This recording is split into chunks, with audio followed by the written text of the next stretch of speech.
Pizza burger खायापाई छुआ मैंने भूली जाए जदि थरे मोर ए रेसिपीटा छुआ मानू करके देवे खाइबाकू। यह बनैबा बहुत सहज, यह खाइबाकू मध्य बहुत टेस्टी। छोटू बड़ पर्यंत थरे खाइले बारंबार खायापाई जिदी करिवे।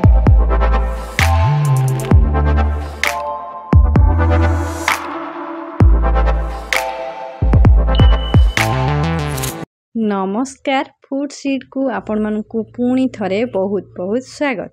चलतु आज आम प्रस्तुत करवा एमती एक रेसिपी ना जो रेसिपीटा को आपण माने थरे खाइले बारंबार खायापाई इच्छा हम। तो देखंतु मुझे किछि चाउल जहाँ को पानी रे बतरई रखी अरुआ चाउल 4 ରୁ 5 घंटा बतरई रखी।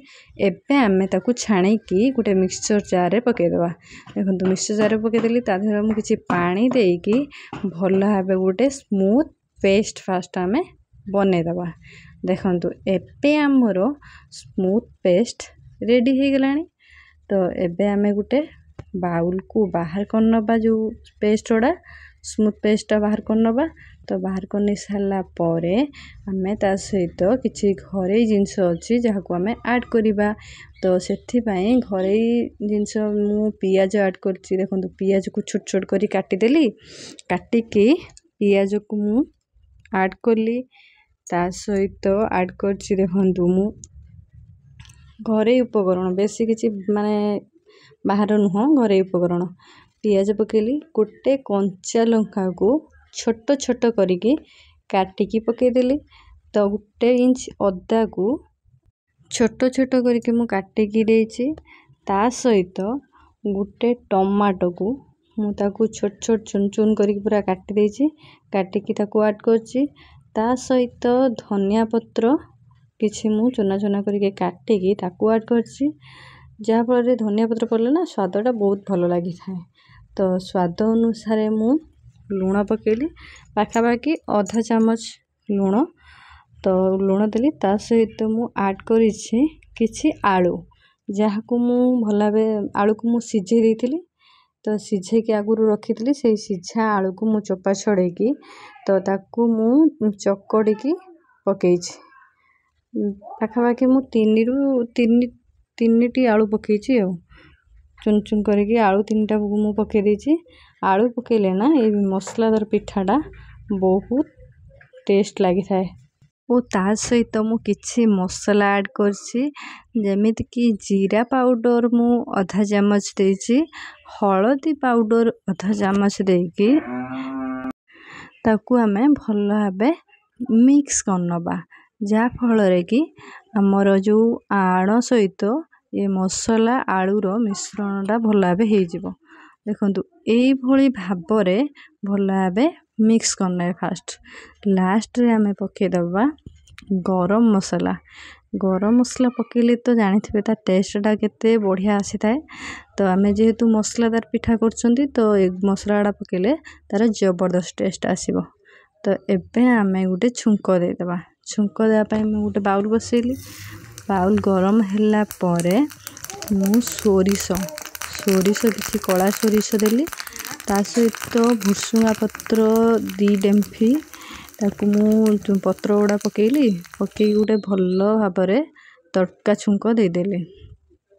छुंको दे सारा परे एबे आमे ताकू भल भाबे आउ टिके मिक्स करनबा। जा फल रे कि हमर ये छुंको सहित ये आणटा भल भाबे मिसी जीवो। भल भाबे मिसी गले ना ता स्वादटा बहुत बढ़िया आसीबो छुंकोर स्वादटा। तो एबे आमे लास्ट रे पके दबा गोटे इनो पके देले तो जानिथिबे तार माने पिठाटा हमर बढ़िया फुलिबो पिठाटा। तो सेथि पई मु इनो ऐड करछि। गोटे इनो पकेली ता सहित 1 ରୁ 2 चामच पानी दे देबे पकेकी भल भाबे ताकू मिक्स करनेबे। इनो पके सारा परे बेसी समय मिक्स करिबेनी, हल्का गोलेबे। तो एबे आमे कढ़ई रे बनैबा ये मसलादार पिठाटा। सेथि पई मु गुटे कढ़ई बसेली। कढ़ई रे किछि तेल देली, पाखापाखि 2 चामच मु तेल देइछि छोट चामच रे देकी तेल टे गरम हैला परे टिके हल्का पानी पके देली। पानी पके देले ना पिठाटा हमर आउ लागिबनी।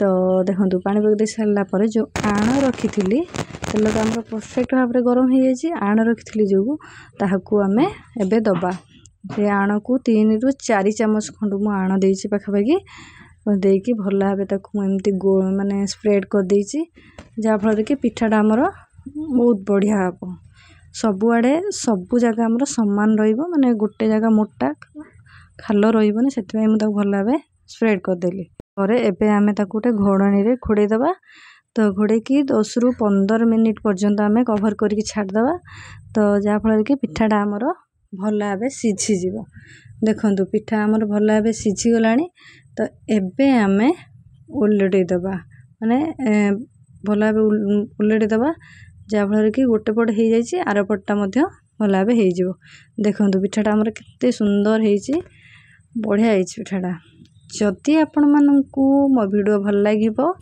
प्लीज लाइक शेयर सब्सक्राइब करिवे जदि वीडियो रे नुआ आसीथिबे ताहले सब्सक्राइब करने को जमा भी भूलिबेनी थरे मोर ये रेसिपीटा को ट्राए करके देखिए बढ़िया है थरे खाइले ना बारंबार आपण मानकू खाया पाई इच्छा हम देखंतु एबे हमर पिठाटा हो गलानी एपट पख भी पूरा सीझीगलानी एबे आमे ताकू गोटे प्लेट को मध्य बाहर कर नहीं मु देखंतु केते सॉफ्ट हेची जोटा कि मु काटी भी ठीक से पारुनी से माने भांगी जाउ बहुत सॉफ्ट हेची ऊपर बहुत क्रिस्पी भीतर बहुत सॉफ्ट पूरा आ खाइबा पाई ना बहुत बढ़िया है कहले तो पार्टी लाड़ आसी जाउची आपण माने थरे खाइबे ना मोर ये रेसिपीटा जानी भी पारिबेनी एटा चाउल रे हेची कि आउ कोथरे हेची जहाँ को करके देबे खाया पाई से कन्फ्यूज हो